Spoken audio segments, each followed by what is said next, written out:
Bakit hindi na siya lumalaki? Po, ganun na po talaga yan. Kim, saluhin mo. Pang sinigang natin. Sarap to. Kaya mo, Kitten? Pakirin ko na lang. Kaya mo? Di ba may regla ka? Baka lumabas matres mo, itlog mo, lagot ka. Wag na, anuin nyo na lang.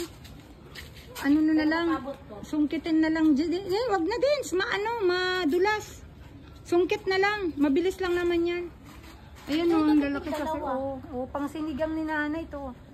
Pang sinigang. Ayan o, malalaki din siya eh. Kaso maliit tingnan pagka... Ayan o. Oo.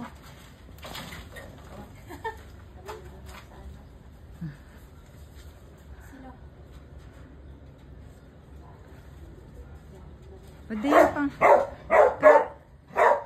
Sinasal... Dapat pork.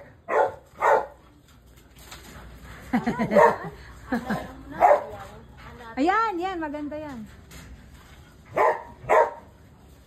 Mangga ang kukunin. Biglang naging bayabas eh. Nakita ko may bunga.